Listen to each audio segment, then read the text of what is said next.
남편 장례식장에서 나타난 또 다른 아내. 저도 아내입니다. 남편의 장례식장에서 울고 있던 저에게 다가온 낯선 여자가 한 말입니다. 그 순간 제 세상이 무너져 내렸습니다. 20년 결혼 생활이 모두 거짓이었다는 걸 알게 된 순간이었거든요. 여러분, 이것은 드라마가 아닙니다. 제가 직접 겪은 믿기 힘들지만 현실에서 벌어진 이야기입니다. 끝까지 들어주세요. 그리고 이런 충격적인 실화가 더 듣고 싶으시면 구독과 좋아요, 알림 설정 부탁드립니다. 평범했던 결혼 생활. 저는 김미영, 올해 52세입니다. 남편 박철수와는 20년 전에 결혼했어요. 연애 3년, 결혼 20년. 총 23년을 함께한 사이였습니다. 철수는 건설회사에서 현장 소장으로 일했어요. 성실하고 책임감 강한 남자였습니다. 키 175cm의 다부진 체격, 언제나 진중한 표정을 하고 있었죠. 우리에게는 딸 하나와 아들 하나가 있었어요. 큰딸 수빈이는 대학교 3학년, 둘째 준호는 고등학교 2학년이었습니다. 평범하지만 화목한 가정이었어요. 철수는 일 때문에 자주 출장을 갔어요. 현장 일이다 보니 어쩔 수 없었죠. 한번 나가면 일주일에서 한 달까지도 집에 못 들어올 때가 있었습니다. 여보, 이번에는 부산 쪽 현장이야. 한 달 정도 걸릴 것 같아. 철수가 출장 가방을 싸며 말했어요. 조심해서 다녀와. 몸 관리 잘하고. 저는 언제나 그렇게 배웅해 드렸어요. 처음에는 서운했죠. 신혼 때는 왜 이렇게 자주 나가야 해? 라고 투정을 부리기도 했어요. 하지만 철수가 가족을 위해서 하는 일이야. 이해해줘 라고 하면 마음이 누그러졌습니다. 철수는 출장 중에도 매일 전화를 했어요. 밥은 먹었어? 애들은 잘 있고? 짧지만 따뜻한 안부 인사였어요. 가끔은 현장 사진도 보내줬습니다. 현장이 이렇게 생겼어. 공사가 생각보다 복잡하네. 사진 속에는 크레인과 공사 자재들이 보였어요. 출장에서 돌아올 때는 항상 선물을 사왔어요. 저에게는 화장품이나 액세서리, 아이들에게는 과자나 옷을 사왔죠. 아빠가 없어서 심심했지. 라며 아이들을 안아주는 모습이 정겨웠어요. 주말에는 가족 시간을 보냈어요. 아이들과 축구를 하거나 저와 함께 마트에 장을 보러 갔어요. 이번 주는 뭐 해먹을까? 라고 물으며 장 보는 걸 도와줬습니다. 저녁에는 아이들 숙제를 봐주기도 했어요. 수학이 어려워.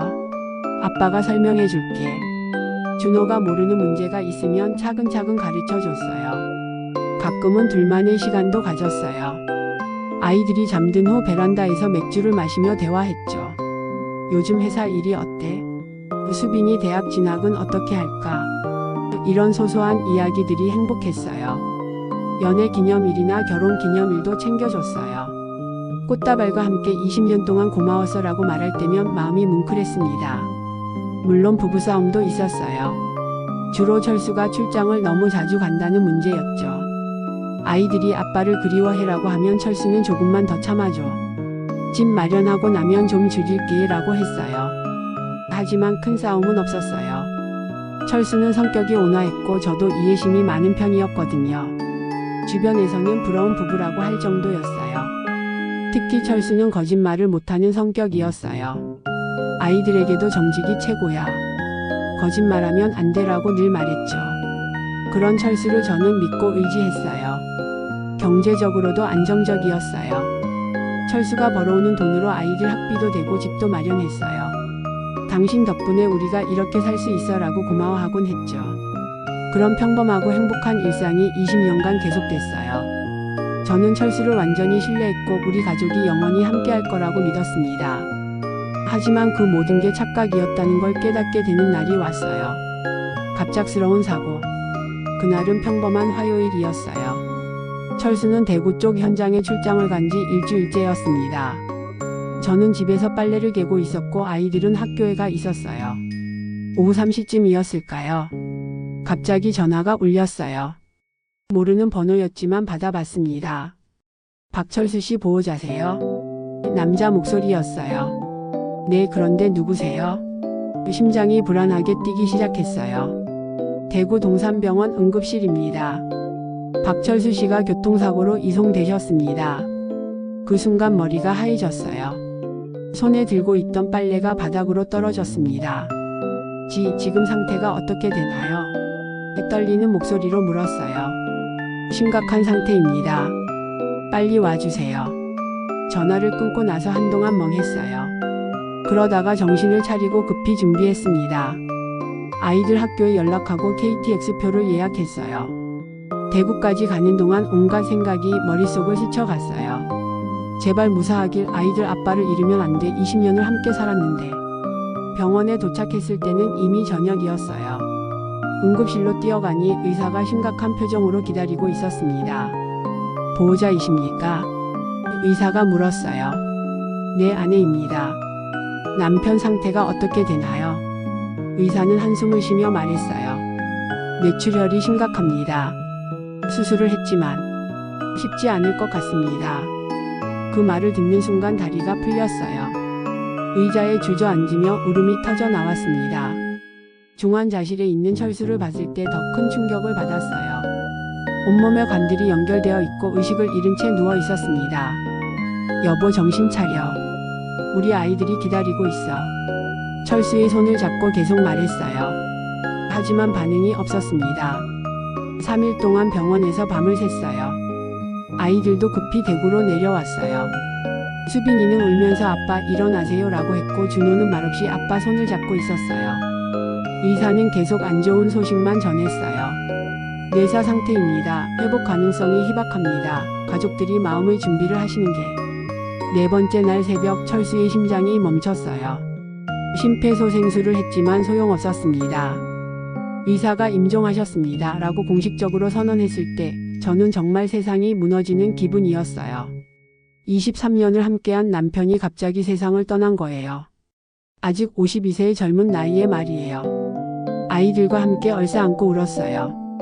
엄마, 아빠가 정말 돌아가신 거예요? 준호가 믿을 수 없다는 표정으로 물었어요. 그래, 아빠가 하늘나라로 가셨어. 말하면서도 현실감이 없었어요. 그날부터 장례 준비를 시작했어요. 대구에서 서울까지 운구해서 고향 근처 장례식장에서 장례를 치르기로 했습니다. 모든 게 빠르게 진행됐어요. 장례식장 예약, 부고 발송, 친지들 연락. 정신없이 바쁜 와중에도 계속 눈물이 났어요. 철수가 평소에 나 죽으면 조용히 치러달라고 했던 말이 떠올랐어요. 그래서 가족과 가까운 친지들만 모이는 소규모 장례로 준비했습니다. 하지만 그 장례식에서 제 인생이 완전히 뒤바뀔 일이 벌어지게 될 줄은 꿈에도 몰랐어요. 장례식장에서의 충격. 장례식은 서울 근교의 한 장례식장에서 열렸어요. 가족들과 철수의 회사 동료들, 동네 이웃들이 조문을 왔습니다. 저는 상주로서 조문객들을 맞으며 하루 종일 인사를 받았어요. 고인의 명복을 빕니다. 좋은 곳으로 가셨을 거예요. 위로의 말들이 계속 들렸지만 마음에 와닿지 않았어요. 첫날 저녁 대부분의 조문객이 돌아간 후였어요. 저는 영정 앞에서 혼자 앉아 있었습니다. 아이들은 친척 집에서 쉬고 있었고 저만 장례식장에 남아 있었어요. 여보, 정말 이렇게 가는 거야? 우리 약속했잖아. 함께 늙어가자고 했잖아. 철수의 영정 사진을 보며 혼잣말을 했어요. 그때였어요. 장례식장 문이 열리면서 여자 한 명이 들어왔습니다. 30대 후반 정도로 보이는 여성이었어요.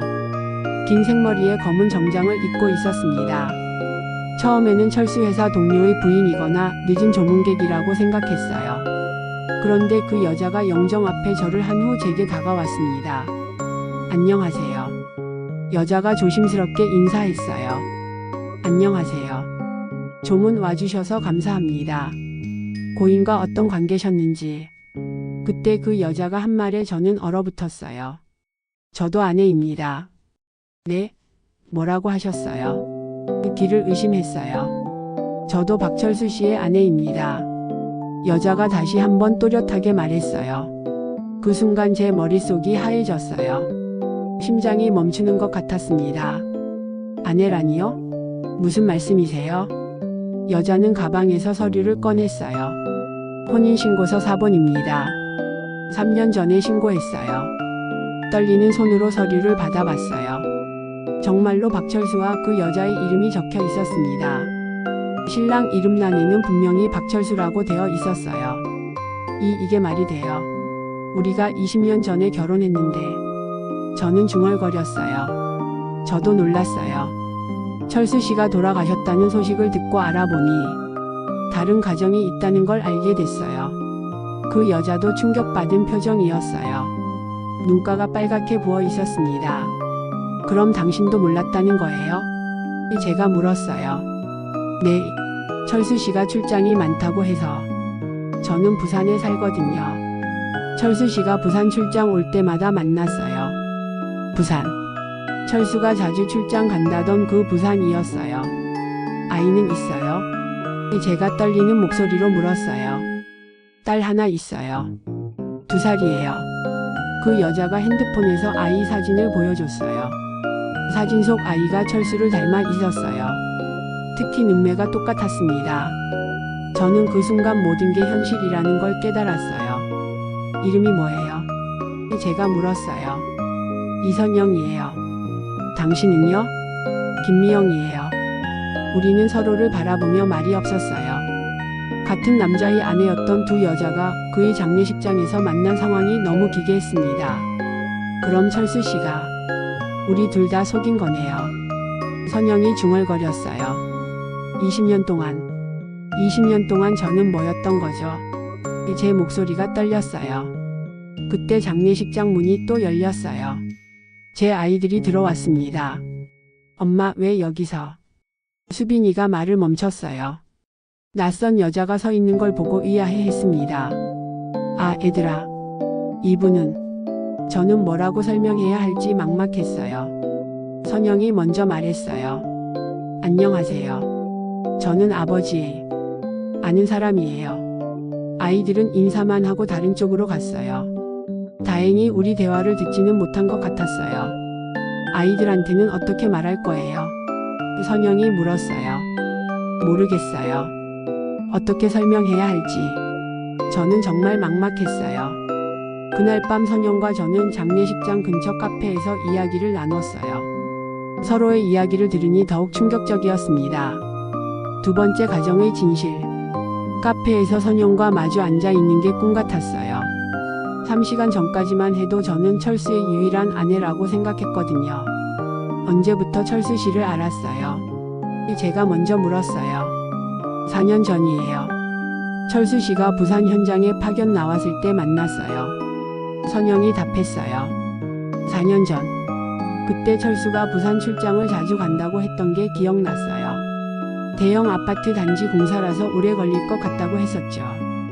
어떻게 만나게 됐어요? 저는 그 아파트 분양 사무실에서 일했어요. 철수 씨가 현장 관련 업무로 자주 오셨죠. 처음에는 그냥 업무적 관계였는데 선영의 이야기를 듣다 보니 철수의 속임수가 얼마나 치밀했는지 알 수 있었어요. 철수 씨가 이혼했다고 했어요. 아이들은 전처가 키우고 있고 자신은 혼자 살고 있다고 했죠. 이혼했다고요? 저는 어이가 없었어요. 우리는 멀쩡히 살고 있었는데. 저도 나중에 알았어요. 결혼하고 나서 이상한 점들이 있었거든요. 선영은 계속 이야기했어요. 철수 씨가 주말에는 서울에 볼 일이 있다고 자주 올라갔어요. 명절에도 혼자 보낸다고 했고요. 그 주말들과 명절들에 철수는 저희와 함께 있었어요. 가족끼리 여행도 가고 친척들과도 만났죠. 혼인신고는 언제 했어요? 제가 물었어요. 3년 전 12월이에요. 제가 임신했을 때 신고하자고 했어요. 3년 전 12월. 저는 그때를 떠올려 봤어요. 철수가 연말 정산 때문에 회사 일이 복잡하다며 며칠 부산에 더 있었던 게 기억났어요. 그때 철수 씨가 뭐라고 했어요? 서류상 문제가 있어서 신고가 늦어졌다고 했어요. 이혼한 지 얼마 안 됐다면서. 철수는 정말 치밀했어요. 모든 거짓말에 그럴듯한 핑계를 준비해 놨던 거죠. 딸은 언제 태어났어요? 2년 전 8월이에요. 이름은 박서연이에요. 박서연. 철수의 성을 따른 아이였어요. 그 아이는 분명히 철수의 딸이 맞는 것 같았어요. 철수 씨가 아이를 많이 예뻐했어요. 네, 서연이를 정말 사랑했어요. 출장 올 때마다 장난감이나 옷을 사왔고 밤에는 책도 읽어줬어요. 저는 복잡한 심정이었어요. 철수가 우리 아이들에게 해주던 것과 똑같은 행동을 다른 아이에게도 하고 있었다니요. 생활비는 어떻게 했어요? 매달 200만 원씩 줬어요. 아이 양육비까지 포함해서요. 그리고 전세집도 얻어줬어요. 200만 원. 적지 않은 돈이었어요. 철수가 어떻게 두 가정을 동시에 꾸려갈 경제적 여유가 있었는지 의문이었어요. 혹시 철수 씨 수입이 얼마나 됐는지 아세요? 월 700만 원 정도라고 했어요. 현장 소장이니까 많이 받는다고 했죠. 700만 원? 저는 철수가 월 400만 원 정도 번다고 알고 있었어요. 나머지 300만 원은 어디서 나온 걸까요? 저한테는 400만 원 번다고 했는데 그럼 실제로는 더 벌었을 수도 있네요. 아니면 우리는 서로를 보며 같은 생각을 했어요. 혹시 철수가 다른 방법으로 돈을 만들었을까요? 철수 씨가 빚이 있다거나 그런 얘기 한 적 없어요? 제가 물었어요. 없어요. 오히려 저축을 많이 한다고 했어요. 서연이 교육비 때문에 미리 준비한다면서. 교육비. 철수는 우리 아이들 교육비도 계속 준비하고 있었어요. 도대체 어떻게 두 가정의 모든 걸 다 감당했을까요? 생각해보니 이상한 점이 많았어요. 선영이 말했어요. 어떤 점들이요? 전화 받을 때 다른 방으로 가서 받는다든지 휴대폰을 항상 엎어놓는다든지 그리고 사진 찍는 걸 싫어했어요. 저도 똑같은 경험이 있었어요. 최근 몇 년 동안 철수가 그런 행동들을 보였거든요. 저도 그랬어요. 가족 사진 찍자고 하면 피곤하다고 하거나 우리는 서로의 이야기를 들으며 철수가 얼마나 치밀하게 이중생활을 했는지 깨달았어요. 그런데 가장 충격적인 건 따로 있었어요. 숨겨진 비밀들. 선영과의 대화는 새벽까지 이어졌어요. 이야기를 나누면서 철수의 이중생활이 얼마나 체계적이었는지 알게 됐습니다. 철수 씨가 다른 여자는 없다고 확신해요. 선영이 조심스럽게 물었어요. 당연하죠. 20년 동안 한 번도 의심한 적이. 저는 말을 멈췄어요. 그 20년 동안의 확신이 무너진 상황에서 뭘 확신한다고 할 수 있을까요? 사실 저도 의심스러운 부분이 있었어요. 선영이 계속 말했어요. 어떤 부분이요? 철수 씨가 가끔 대전이나 광주 쪽 출장도 간다고 했거든요. 그런데 그때는 연락이 잘 안 됐어요. 대전, 광주. 철수가 저에게도 그런 출장 이야기를 한 적이 있었어요. 현장이 여러 곳에 있어서 돌아다녀야 한다고 했었죠. 혹시 또 다른 여자가 있는 건 아닐까요? 제가 물었어요. 모르겠어요. 하지만 가능성은 있어 보여요. 우리는 철수의 휴대폰을 확인해 보기로 했어요. 장례식장에 철수의 유품들이 있었거든요. 철수의 휴대폰을 켰더니 비밀번호가 걸려 있었어요. 예전에는 비밀번호가 없었는데 언제부터 설정한 걸까요? 몇 가지 번호를 시도해 봤지만 열리지 않았어요. 그런데 선영이 서연이 생일로 해보세요 라고 했어요. 서연이 생일인 824를 입력하니 휴대폰이 열렸어요. 철수가 부산의 딸 생일을 비밀번호로 설정한 거였어요. 열렸네요. 저는 복잡한 심정이었어요. 먼저 통화 기록을 확인해 봤어요. 제 번호, 선영의 번호, 그리고 모르는 번호들이 여러 개 있었어요. 이 번호는 뭐죠? 제가 모르는 번호를 가리켰어요. 선영이 확인해 보더니 저도 모르는 번호네요 라고 했어요. 통화 기록을 자세히 보니 패턴이 있었어요. 제 번호로는 주로 오전과 저녁에 전화했고 선영 번호로는 오후에 전화했어요. 그리고 모르는 번호들로는 주로 밤늦게 통화한 기록이 있었습니다. 문자 메시지도 확인해봐요. 선영이 말했어요. 문자함을 열어보니 더 충격적이었어요. 저와 선영 외에도 다른 여성들과 주고받은 메시지들이 있었어요. 여보, 오늘 광주 출장 잘 갔어? 보고 싶어. 라는 문자가 있었어요. 발신자는 은주였어요. 대전 현장은 언제 끝나? 아이가 아빠 보고 싶다고 해. 이 문자의 발신자는 혜진이었어요. 저와 선영은 서로를 보며 말이 없었어요. 철수에게 우리 말고도 다른 여자들이 있었던 거예요. 이럴 수가. 선영이 중얼거렸어요. 저는 손이 떨렸어요. 철수가 도대체 몇 명의 여자와 관계를 유지했던 걸까요? 사진첩도 확인해 봤어요. 저희 가족 사진들 사이사이에 다른 여자들과 찍은 사진들이 숨겨져 있었어요. 식당에서 찍은 사진, 호텔에서 찍은 사진들. 이 여자 알아요? 제가 한 사진을 가리켰어요. 아니요. 처음 봐요. 선영이 답했어요. 우리는 계속 휴대폰을 뒤져봤어요. 철수의 진짜 모습을 알고 싶었거든요. 은행 앱도 확인해봤어요. 철수의 통장에는 생각보다 많은 돈이 있었어요. 5천만 원 넘게 저축되어 있었습니다. 이 돈은 어디서 나온 걸까요? 제가 의문을 표했어요. 입출금 내역을 보니 정기적으로 큰 돈이 들어왔어요. 회사 급여 외에도 다른 수입이 있었던 것 같았어요. 혹시 철수 씨가 부업을 했을까요? 선영이 물었어요.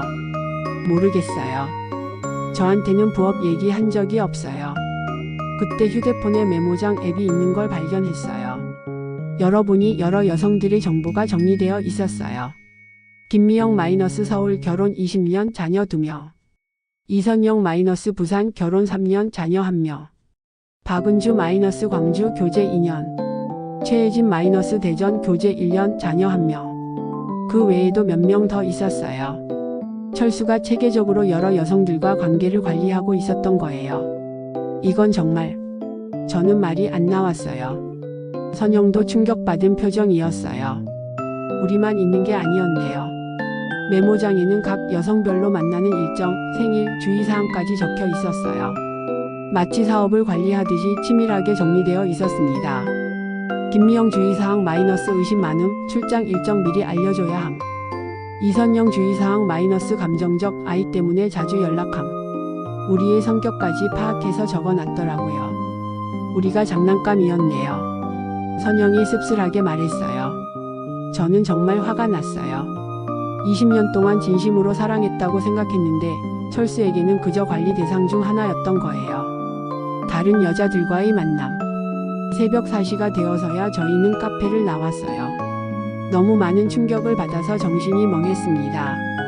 내일, 아니 오늘 발인인데 어떻게 하죠? 선영이 물었어요. 일단 장례는 치러야죠. 그 다음에 생각해봐요. 저는 지쳐 있었어요. 선영은 호텔에서 하룻밤 자기로 했어요. 저는 장례식장으로 돌아갔습니다. 아침이 되자 또 조문객들이 오기 시작했어요. 저는 멍한 상태로 인사를 받았습니다.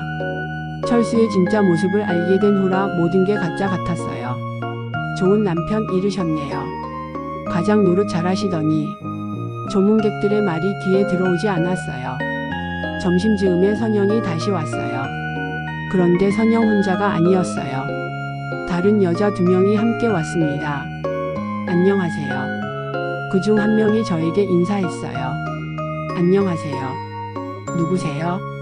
제가 물었어요. 저는 박은주입니다. 철수 씨와 알고 지냈어요. 박은주. 휴대폰에서 본 그 이름이었어요. 저는 최혜진이에요. 다른 여자도 자기소개를 했어요. 이 사람들도 휴대폰에서 본 이름들이었어요.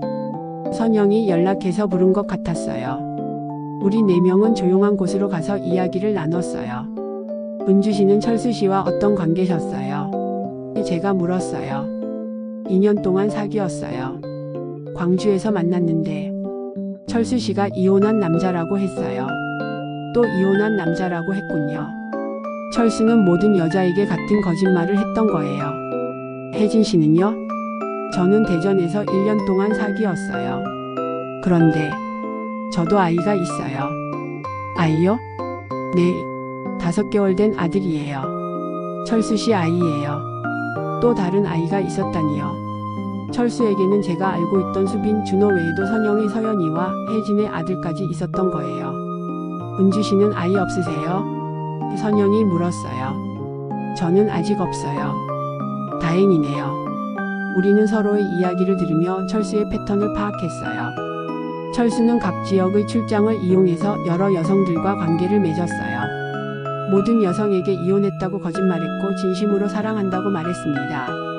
철수 씨가 저한테도 내 인생에서 가장 소중한 사람이라고 했어요. 은주가 말했어요. 저한테도 같은 말 했어요. 혜진이 동조했어요. 저와 선영도 같은 말을 들었었어요. 철수는 모든 여자에게 똑같은 달콤한 말들을 했던 거예요. 그럼 철수 씨에게는 우리가 뭐였던 걸까요? 혜진이 물었어요. 놀이였겠죠. 지루한 출장 생활의 재미였을 거예요. 은주가 쓴 웃음을 지었어요. 저는 가슴이 아팠어요. 20년 동안의 결혼 생활이 철수에게는 그저 놀이였다니요. 그런데 경제적으로는 어떻게 감당했을까요? 선영이 의문을 표했어요. 우리가 각자 받은 돈을 계산해보니 놀라웠어요. 저는 매달 생활비로 250만원, 선영은 200만원, 은주는 데이트비로 100만원, 혜진은 양육비로 150만원을 받았어요. 총 700만원이었어요. 여기에 철수 자신의 생활비까지 더하면 월 900만원은 필요했을 거예요. 회사 급여만으로는 불가능하죠. 제가 말했어요. 그럼 다른 수입이 있었을까요? 혜진이 물었어요. 우리는 철수가 어떻게 그 많은 돈을 마련했는지 궁금했어요. 혹시 불법적인 일을 했을까요?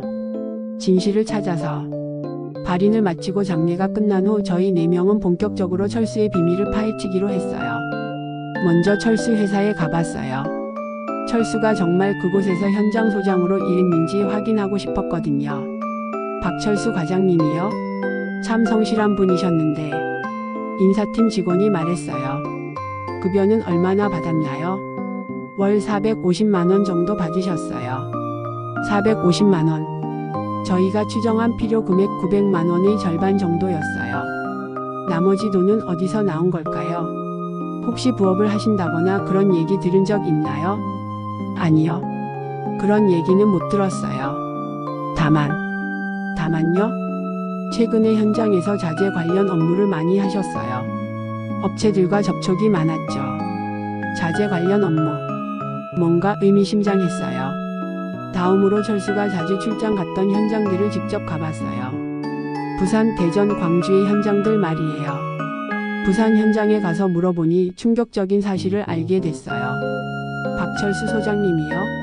그분은 우리 현장 소장이 아니었는데요. 현장 관리자가 말했어요. 네? 그럼 뭐 하신 분이에요? 자재 공급 업체 대표셨어요. 철근이나 시멘트 같은 걸 납품하는 업체 운영하셨죠. 자재 공급 업체 대표라고요? 철수가 저희에게는 회사 직원이라고 했는데 실제로는 사업을 하고 있었던 거예요. 대전과 광주 현장에서도 비슷한 답변을 들었어요. 철수는 여러 현장에 자재를 공급하는 사업을 하고 있었던 겁니다. 그럼 수입이 꽤 괜찮았겠네요? 제가 물었어요. 네, 월 1천만원 이상은 벌었을 거예요. 여러 현장에 납품하니까요. 이제 경제적 부분이 설명됐어요. 철수는 자재 공급업으로 충분한 돈을 벌고 있었던 거예요. 하지만 왜 저희에게는 회사 직원이라고 거짓말했을까요? 혹시 사업하면서 문제된 적 있나요? 선영이 물었어요. 글쎄요.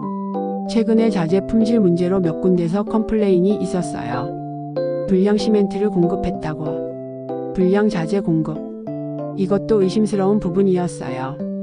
우리는 철수의 사무실도 찾아가 봤어요. 서울 외곽에 있는 작은 사무실이었는데 이미 폐쇄된 상태였어요. 언제부터 비어 있었어요? 관리사무소에 물어봤어요. 한 달 전부터요. 임대료를 안 내셔서. 한 달 전이면 철수가 사고 나기 직전이에요. 뭔가 사업에 문제가 있었나 봐요. 우리는 철수의 집에도 가봤어요. 저희 가족이 살던 집 말고 철수가 혼자 쓰던 사무실 겸 숙소였어요. 그곳에서 충격적인 것들을 발견했어요. 충격적인 발견. 철수의 개인 사무실은 원룸 형태였어요. 침대와 책상, 옷장이 있는 작은 공간이었습니다. 옷장을 열어보니 여러 벌의 정장과 함께 이상한 서류들이 있었어요. 이게 뭐죠? 혜진이 서류 뭉치를 들고 물었어요. 서류를 펼쳐보니 가짜 신분증들이었어요. 철수의 사진이 붙어 있지만 이름은 다 달랐어요. 박철수, 김철호, 이철민, 정철호. 이 사람이 여러 개의 신분을 가지고 있었네요. 은주가 놀라며 말했어요. 각각의 신분증마다 다른 주소와 직업이 적혀 있었어요. 정말 치밀하게 계획된 사기였어요. 책상 서랍에서는 더 놀라운 것들을 발견했어요. 여러 은행의 통장들이 나왔는데 모두 다른 이름으로 되어 있었어요. 그리고 그 통장들에는 엄청난 돈이 들어 있었습니다. 이것 좀 보세요. 선영이 한 통장을 가리켰어요. 김철호 명의의 통장에는 2억 원이 들어 있었어요. 다른 통장들도 수천만 원씩 들어 있었습니다. 도대체 이 돈은 어디서 나온 걸까요? 제가 의문을 표했어요. 서류를 더 뒤지다가 답을 찾을 수 있었어요. 보험 증서들이 나왔는데 여러 보험회사에서 각각 다른 이름으로 거액의 생명보험에 가입되어 있었어요. 박철수 명의로 5억 원, 김철호 명의로 3억 원, 이철민 명의로 4억 원. 총 20억 원이 넘는 생명보험에 가입되어 있었어요. 이건 보험 사기 아닌가요? 혜진이 떨리는 목소리로 말했어요. 아마 철수는 가짜 신분들로 여러 보험에 가입한 후 적당한 시점에 사고를 당한 척해서 보험금을 타려고 했던 것 같았어요. 하지만 진짜 사고로 죽게 된 거죠. 그럼 우리는 어떻게 되는 거예요? 선영이 불안해했어요. 철수가 보험 사기를 계획했다면 우리와의 결혼이나 교제도 모두 그 계획의 일부였을 수도 있어요. 컴퓨터도 켜봤어요. 철수의 메일 함에는 여러 여성들과 주고받은 메일들이 있었어요. 그런데 그 메일들을 보니 더욱 충격적이었어요. 사랑하는 미영에게. 당신은 내 인생의 전부입니다. 소중한 선영에게. 당신과 서연이가 있어서 행복합니다. 아름다운 은주에게. 당신을 처음 본 순간부터 운명이라고 생각했습니다. 예쁜 혜진에게. 우리 아들과 함께 행복한 가정을 만들어요. 모든 여자에게 똑같은 패턴의 사랑 표현을 하고 있었어요. 마치 템플릿이 있는 것처럼 말이에요. 심지어 컴퓨터에는 여성 관리 매뉴얼이라는 파일까지 있었어요. 그 파일을 열어보니 정말 소름 끼쳤어요. 각 여성의 성격 분석, 좋아하는 것들, 약점들이 상세히 기록되어 있었거든요. 김미영 마이너스 가정적 의심 많음, 약점 자녀 교육에 대한 불안감. 이선영 마이너스 감정적 의존적 약점 경제적 불안감. 박은주 마이너스 독립적 현실적 약점 외로움. 최혜진 마이너스 순진함 믿음이 강함 약점 육아 스트레스. 그리고 각 약점을 어떻게 이용할지까지 적혀 있었어요. 미영에게는 아이들 교육비 걱정을 덜어준다고 하며 접근. 선영에게는 경제적 안정감을 주며 의존하게 만들기. 은주에게는 외로움을 달래주는 남자친구 역할. 혜진에게는 아이 아빠로서 책임감 있는 모습 보이기. 우리는 모두 철수의 계획적인 조작에 넘어간 거였어요. 우리가 완전히 속았네요. 은주가 한숨을 쉬었어요. 20년 동안 제 인생이 뭐였던 거죠? 저는 눈물이 났어요. 법적 문제들. 철수의 사기 행각을 알게 된 우리는 경찰서에 신고하러 갔어요. 여러 개의 가짜 신분으로 보험에 가입하고 중원까지 했다고요? 경찰이 놀라며 물었어요. 네, 증거들이 다 있어요. 우리는 발견한 모든 자료들을 제출했어요. 경찰 조사 결과 철수의 범죄 규모는 우리가 생각했던 것보다 훨씬 컸어요. 가짜 신분만 12개, 불법 가입한 보험이 총 50억 원어치, 그리고 우리 말고도 6명의 여성과 더 관계를 맺고 있었어요. 피해자가 총 10명이네요. 담당 형사가 말했어요. 10명. 철수는 정말 대단한 사기꾼이었어요. 하지만 문제는 철수가 이미 죽었다는 점이었어요. 가해자가 사망한 경우 형사처벌은 불가능합니다. 다만 민사상 손해배상은 가능하죠. 민사소송을 하려면 철수의 재산을 찾아야 했어요. 조사 결과 철수 명의의 재산은 거의 없었어요. 집도 전세였고 차도 할부였고 통장에는 얼마 없었어요. 하지만 가짜 신분들 명의로는 엄청난 재산이 있었어요. 김철호 명의 아파트 2채, 이철민 명의 상가 1채, 정철호 명의 토지. 변호사가 목록을 읽어줬어요. 총 재산 가치가 15억 원 정도 됐어요. 문제는 이 재산들을 상속받을 수 있느냐였어요. 가짜 신분으로 취득한 재산이니까 복잡할 거예요. 변호사가 말했어요. 더 큰 문제는 보험금이었어요. 철수가 진짜 사고로 죽었으니까 보험금을 받을 수 있을 것 같지만 가짜 신분으로 가입한 보험들은 무효가 될 가능성이 높았어요. 보험회사에서 사기 가입이라며 거부할 가능성이 크죠. 결국 우리가 받을 수 있는 건 박철수 명의로 가입한 생명보험 5억 원뿐이었어요. 그런데 이 보험금을 누가 받느냐는 문제도 있었어요. 법적으로는 저만 정식 배우자였어요. 선영과의 결혼은 중혼이라 무효였거든요. 하지만 선영에게도 철수의 아이가 있었어요. 다른 여성들 중에서도 아이가 있는 사람들이 있었고요. 아이들의 상속권은 인정됩니다. 변호사가 설명했어요. 결국 5억 원의 보험금은 제가 2억 5천만 원, 제 아이들이 각각 5천만 원씩, 선영의 딸이 5천만 원, 혜진의 아들이 5천만 원, 다른 여성들의 아이들이 나머지를 나눠 받게 됐어요.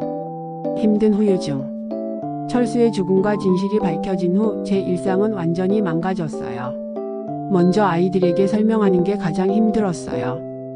엄마, 아빠가 정말 다른 여자들과 결혼했어요. 수빈이가 믿을 수 없다는 표정으로 물었어요. 그래. 아빠가 우리를 속였어. 말하면서도 현실감이 없었어요. 준호는 말없이 방에 들어가서 며칠 동안 나오지 않았어요. 아빠를 그렇게 좋아했던 아이였거든요. 아빠는 나쁜 사람이었어요? 준호가 나중에 물었어요. 나쁜 사람이라기보다는 병이 있었던 것 같아. 저도 어떻게 설명해야 할지 몰랐어요. 아이들은 학교에서도 힘들어했어요.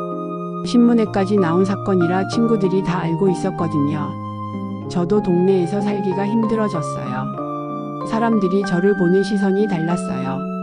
20년 동안 같이 살면서 몰랐다고요? 뭔가 이상한 점이 있었을 텐데. 마치 제가 바보 같다는 시선들이었어요. 정신적으로도 많이 힘들었어요. 밤에 잠을 잘 수가 없었어요. 철수와의 20년이 모두 거짓이었다는 생각 때문이었어요. 진짜 사랑했던 적이 한 번도 없었을까? 아이들에 대한 사랑도 가짜였을까? 이런 생각들이 계속 머릿속을 맴돌았어요. 심리상담도 받아봤지만 쉽게 나아지지 않았어요. 배신감과 분노가 정상적인 반응입니다. 시간이 필요해요. 상담사가 말했어요. 경제적으로도 어려워졌어요. 철수가 주던 생활비가 끊겼거든요. 보험금을 받긴 했지만 아이들 교육비며 생활비를 생각하면 넉넉하지 않았어요. 다시 일을 시작해야 했어요. 20년 만에 사회로 나가는 게 쉽지 않았습니다. 다른 피해자들과의 만남. 그러던 중 다른 피해자들과 정기적으로 만나게 됐어요. 서로의 상처를 이해할 수 있는 사람들이었거든요. 요즘 어떻게 지내세요? 선영이 물었어요. 그냥 저냥이요.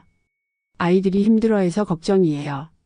우리는 한 달에 한 번씩 만나서 근황을 나누고 서로를 위로했어요. 각자의 후유증도 달랐어요.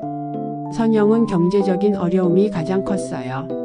서연이 어린이집비도 내기 힘들어요. 혼자서 아이 키우기가 이렇게 힘든 줄 몰랐어요. 은주는 남자에 대한 불신이 생겼다고 했어요. 다시는 연애하고 싶지 않아요. 어떻게 사람을 믿어야 할지 모르겠어요. 혜진은 아이 때문에 가장 힘들어했어요. 아들이 아빠를 찾아요. 어떻게 설명해줘야 할지. 우리는 서로의 아픔을 나누며 조금씩 회복해 나갔어요. 그래도 우리가 만나서 진실을 알게 된 게 다행이에요. 선영이 말했어요. 맞아요. 혼자였다면 평생 속고 살았을지도 몰라요. 제가 동조했어요.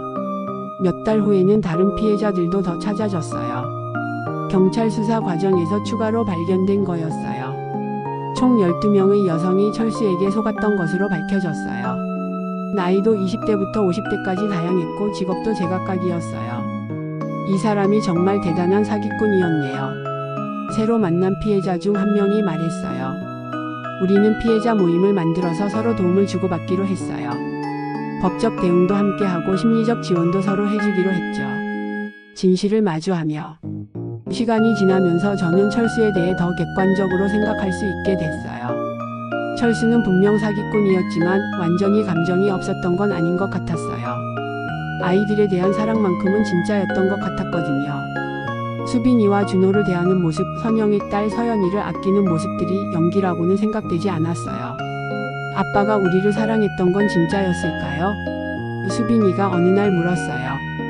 그건 진짜였을 거야. 아빠의 모든 게 거짓말은 아니었어. 저는 확신했어요. 철수의 일기장도 발견했거든요. 그 안에는 아이들에 대한 진심 어린 마음이 적혀 있었어요. 수빈이가 대학에 합격했다. 정말 자랑스럽다. 내가 이런 아이의 아빠라니. 준호가 축구 경기에서 골을 넣었다. 볼 수 없어서 아쉽지만 정말 기쁘다. 서연이가 첫 걸음을 뗐다. 너무 예쁘다. 이 아이만큼은 행복하게 키우고 싶다. 철수도 나름대로는 가족들을 사랑했던 것 같았어요. 다만 그 방법이 잘못되었을 뿐이었죠. 왜 이런 일을 저질렀는지도 조금씩 이해가 됐어요. 철수의 과거를 조사해보니 어려운 집안에서 자랐더라고요. 아버지는 일찍 돌아가시고 어머니 혼자 삿바느질로 자식들을 키웠어요. 돈이 없어서 고등학교도 제대로 못 다녔어요. 철수의 형이 말해줬어요. 철수는 어릴 때부터 가난 때문에 상처받았던 것 같았어요. 그래서 성인이 되어서는 돈에 대한 욕심이 컸던 거죠. 하지만 정당하게 돈을 벌 능력은 없었고 결국 사기라는 방법을 선택한 거였어요. 처음에는 작은 거짓말이었을 거예요. 그런데 점점 커진 거죠. 상담사가 분석해줬어요. 철수도 나름대로는 괴로웠을 거예요. 여러 여자를 동시에 속이면서 살기가 쉽지 않았을 테니까요. 새로운 시작. 1년이 지나면서 저희 가족은 조금씩 안정을 찾아갔어요. 아이들도 새 학교에 적응했고 저도 직장을 구해서 일하기 시작했어요. 엄마, 우리 이제 괜찮아요? 준호가 물었어요. 그래, 우리는 괜찮아. 앞으로도 괜찮을 거야. 저는 확신에 찬 목소리로 답했어요. 다른 피해자들도 각자의 길을 찾아가고 있었어요. 선영은 부산에서 작은 카페를 열었어요. 새로운 시작이에요. 서연이와 함께 행복하게 살 거예요. 은주는 광주에서 상담사 자격증을 따서 다른 사기 피해자들을 돕는 일을 시작했어요. 혜진은 대전에서 육아 카페를 운영하며 싱글맘들을 도왔어요. 우리는 각자 다른 방식으로 상처를 치유해 나갔어요. 가끔 철수 생각이 날 때가 있어요. 분노보다는 안타까운 마음이 더 커요. 다른 방법도 있었을 텐데 왜 그런 선택을 했을까 하는 생각이 들어요. 하지만 더 이상 철수에게 매여 있지는 않아요. 제 인생은 제가 만들어가는 거니까요. 교훈과 성장. 이 모든 일을 겪으면서 많은 것을 배웠어요. 첫 번째는 믿음에 대한 것이었어요. 사람을 무조건 믿는 것도 위험하지만 아예 믿지 않는 것도 문제라는 걸 깨달았어요. 적당한 의심과 확인이 필요해요. 상담사가 조언해줬어요. 두 번째는 독립성의 중요함이었어요. 저는 20년 동안 철수에게만 의존해서 살았어요. 경제적으로도 정서적으로도 말이에요. 이제는 혼자서도 충분히 살 수 있어요. 스스로에게 자신감을 주려고 했어요. 세 번째는 아이들과의 관계였어요. 이 일을 통해 오히려 아이들과 더 가까워진 것 같아요. 우리는 서로만 있으면 돼요. 수빈이가 말했어요. 맞아. 우리 가족이 최고야. 준호도 동조했어요. 네 번째는 용서에 대한 이었어요. 철수를 완전히 용서할 수는 없지만 미워하지도 않게 됐어요.